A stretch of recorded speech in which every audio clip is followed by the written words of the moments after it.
Welcome to my YouTube channel, One Race, the Human Race, All Human.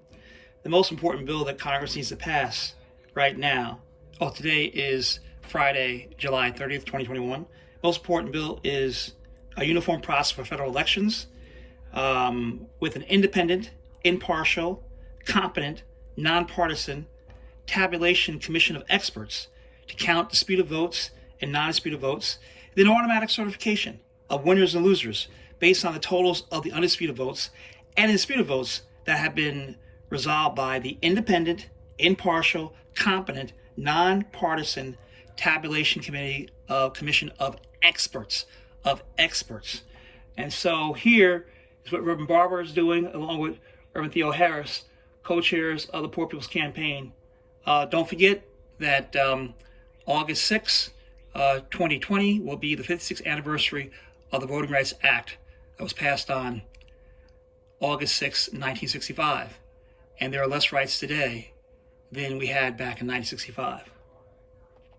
Democratic congressional leaders will go to the White House this afternoon to talk voting rights with President Biden. The meeting comes as a group of Senate Democrats prepares to release a new voting rights bill, a narrower piece of legislation they hope will succeed where previous bills have failed, and actually get some support from Republicans. Now, news of those revived voting rights discussions here in Washington is energizing activists in Texas. They are on day 3 of a 4-day march to the state capitol, led by former Congressman Beto O'Rourke and the Reverend William Barber.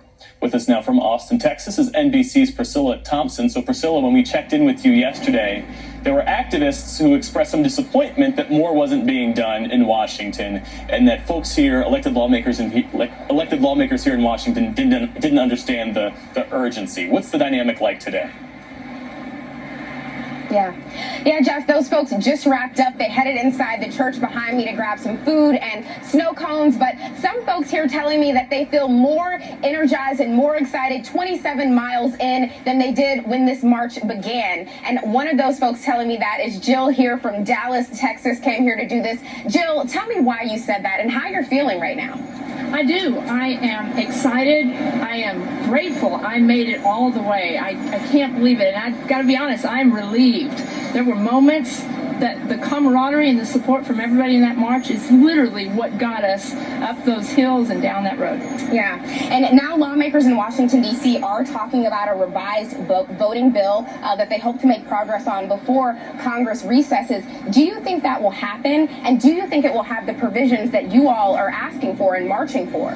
We are hoping for that, but yes, I absolutely believe it's going to happen. We marched. We did our part. Now it's up to them to get it done. We came together and wanted action, and they're going to give us action, or we're going to keep marching until we get it. Thank you, Jill. So there you have it. They are going to keep marching, and Reverend Barber has said that as well. They will march on state capitals around this country until they see the action at the federal level that they want to see. Jeff? And Priscilla, we know you will be with them all along the way, filing that great reporting. I appreciate your time this afternoon. Meantime, notice that it's multicultural, multi-ethnic. Thank you, Jill. Multiracial.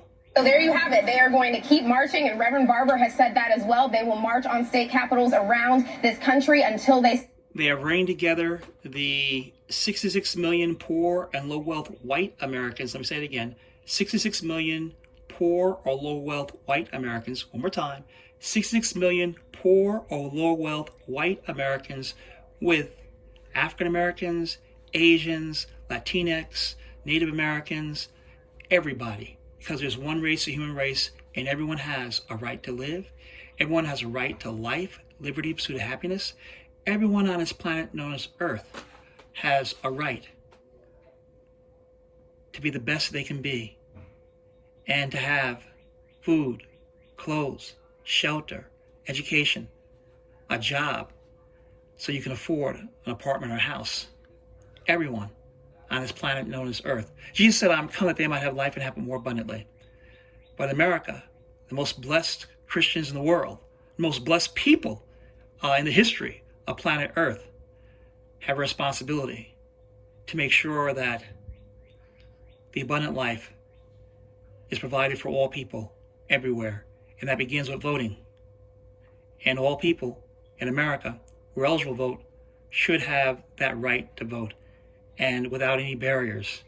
Don't forget the independent, impartial, nonpartisan, competent tabulation commission of experts to determine federal elections, congresspeople, and United Senators, and the presidency, where they will resolve disputed votes, count the votes, undisputed votes, and then certify elections taken out of hands of racist state legislatures such as Georgia, which can overturn the votes of people in Fulton County or Atlanta and say, well, we're just not going to count these votes.